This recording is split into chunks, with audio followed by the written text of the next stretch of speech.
जय हिंद, वंदे मातरम, भारत माता की जय। राष्ट्रवाद की बात प्रहार के साथ आप सभी का हार्दिक स्वागत। दोस्तों, अभी एक सोनम बेवफा और राजा रघुवंशी की कहानी पूरी भी नहीं हुई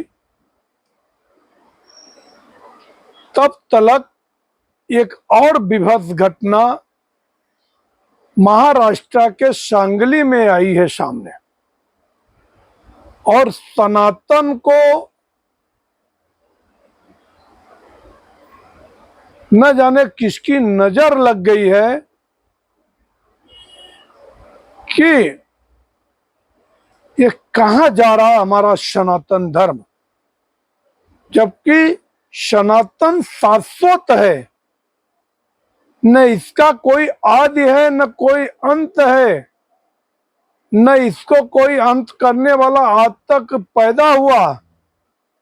मुगलों ने भी हमारे सनातन को मिटा नहीं पाया, अंग्रेजों ने भी हमारे सनातन को मिटा नहीं पाया, मगर आज ये जो ग्रह लगा हुआ है, ये जो घटना घटी है, कितना दुर्भाग्यपूर्ण है कि राधिका इंगले,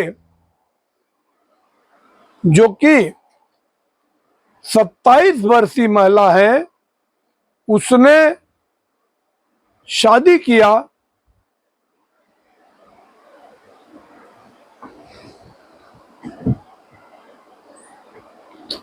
और लोखंडे को मौत के घाट उतार दिया। सुहाग अभी 10 दिन ही हुआ है शादी को, 10 से 15 दिन, वो भी बट सावित्री पूर्णिमा के दिन।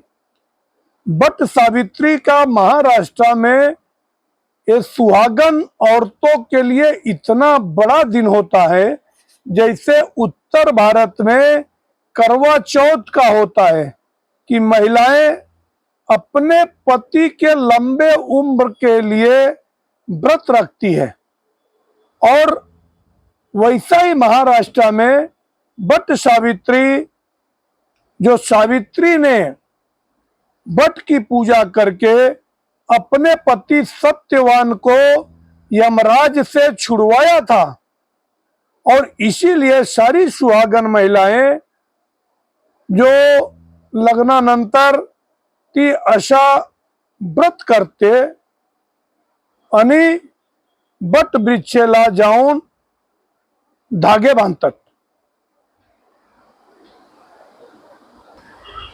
तो ऐसे कृत्य पे दिल इतना मर्माहत है। I just talking, I am very serious about that because I am a social worker and I always think about the reform, how our country and how our culture, it had to be reached at door to door.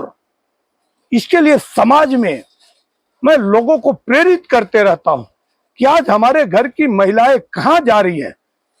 अगर राधिका को शादी नहीं करना था, वो 47 years का था, लोखंडे, तो शादी नहीं करना चाहिए था, और शादी करके इस रिश्ते को कलंकित क्यों किया। अगर तुम्हारे दूसरे बॉय के साथ अगर कोई अफेयर था तो आपको उसके साथ जाना चाहिए था, भले उसके लिए बगावत भी करना पड़ता, परिवार से बगावत कर लेती, मगर माँ बाप की इज्जत रखने के लिए तुमने लोखंडे से शादी किया, और वो भी पवित्र दिन, जो कि बट पूर्णिमा के दिन, जहां करोड़ों महिलाएं, हमारी माताएं बहनें अपने पति के लंबे उम्र के लिए व्रत रखती है और बट के वृक्ष को जाके धागे बांधती है। ऐसे दिन अगर ऐसा 2 दिन पहले घर में कुल्हाड़ी लेके आई और कुल्हाड़ी से उसको रात में काट दिया, ऐसी निर्मम हत्या कोई दुश्मन का भी नहीं करता। तुम तो उसकी वाइफ थी, 7 फेरे ली थी, 7 फेरों के 7 वचन, और 7 वचन होते हैं 7 जन्मों के लिए। कि हम अगर कहते हैं ना कि जो महिलाएं व्रत रखती है, वो कहती है अगर मौत आए तो मैं मर जाऊं, मेरे पति को कुछ ना हो, मगर ऐसे शुभ दिन के दिन इतना निर्मम हत्या करके तुमने पूरे समाज को कलंकित किया है।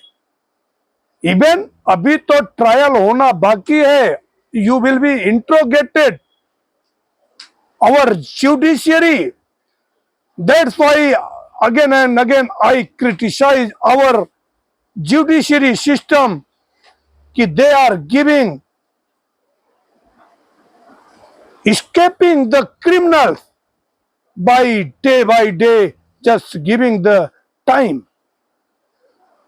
ये परंपरा बंद हो, कानून और कड़क हो, ऐसी महिलाओं को तत्काल फास्ट ट्रैक कोर्ट से 1 महीने के अंदर फांसी की सजा हो। जिसने अपने सुख सुविधा के लिए दूसरे का सुख चैन छीना हो, उसके लिए कठोर कार्रवाई होनी चाहिए। हमारा समाज वसुधैव कुटुंबकम की बात करने वाला हिंदू समाज आज अरेंज मैरिज को क्यों कलंकित कर रहा है? पहले लव मैरिज की घटनाओं में ये सूटकेस में बंद लड़कियां मिल रही थी, मगर आज लड़कियां ऐसी निर्मम हत्या लड़कों की कर रही है, तो ये कहां जा रहा है समाज? इसके लिए सबको जागृत होने की जरूरत है, और इन महिलाओं को जो भी ऐसा करने के लिए इंसिस्ट कर रहा है, उसके ऊपर भी कठोरतम कार्रवाई होनी चाहिए। और एक कोठा में बैठे मियां लॉर्ड जो तारीख पे तारीख देते हैं और ऐसे विभत्स क्रिमिनलों को बच निकलने का जो मौका देते हैं, या जो भी सरकारें बनती है ऐसे क्रिमिनलों को मौका देती है, या प्रेगनेंसी के नाम पे इनको पेरोल मिल जाता है, ये सब इनका बंद होना चाहिए। फास्ट ट्रैक कोर्ट से इनके ऊपर कठोरतम कार्रवाई हो, ऐसी हमारी प्रशासन से मांग है। मगर राधिका इंगले ने जो कुछ भी किया है ये बहुत ही दुखद है, और इसके लिए मैं घोर आपत्ति दर्ज करता हूं। और अपने समाज की महिलाओं से मेरी एक रिक्वेस्ट और विनती है कि अगर आप किसी का घर बसा न सको तो उसका घर उजाड़ो भी मत। अगर आपको साथ में नहीं रहना है तो हमारे यहाँ का जो कानून है, आप कानून से तलाक लेकर आप सेपरेट हो जाइए, उसको जीने का हक दीजिए। कौन किसी को भी जीने का हक छीनता है?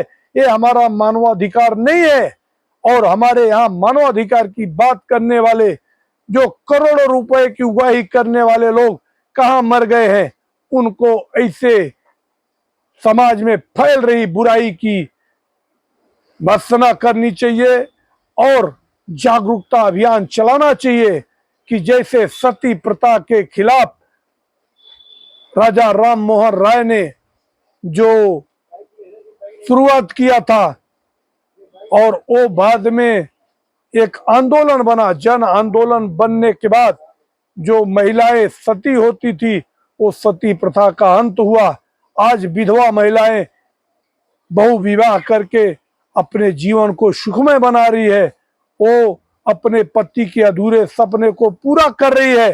तो ऐसा ही मेरी ये समाज से विनती है, और उन महिलाओं से भी विनती है जो ऐसे कदम उठाती है कि अपने लालच में, दूसरे पति के हवस के चक्कर में अगर पुराने पति को अगर मौत के घाट उतारती है, तो ये लोखंडे जैसे व्यक्ति जो निर्दोष है, जो कि अब बेटियों की शादी करने के बाद अकेली जिंदगी जीने से अच्छा शादी करके आपली बायको बरोबर आपण जीवूया अशी चेष्टा करून लग्न केलं, ते हे काय झाले? तुझ्या सहमतीशी तूने लग्न केले होती, आणि हे लग्न करून आणि अशा अपयश करून हे सगळे समाजाला कलंकित करायची तुला गरज काय? याच्यावर जरा लोक विचार करायचे, अशी आमची सर्वांची अपेक्षा है। जय हिंद, वंदे मातरम, भारत माता की जय। अगर आप लोगों को हमारा वीडियो पसंद आए तो वीडियो शेयर करें, लाइक करें और सब्सक्राइब करें, और ज्यादा से ज्यादा सब्सक्राइब करने के लिए लोगों को प्रेरित करें। धन्यवाद।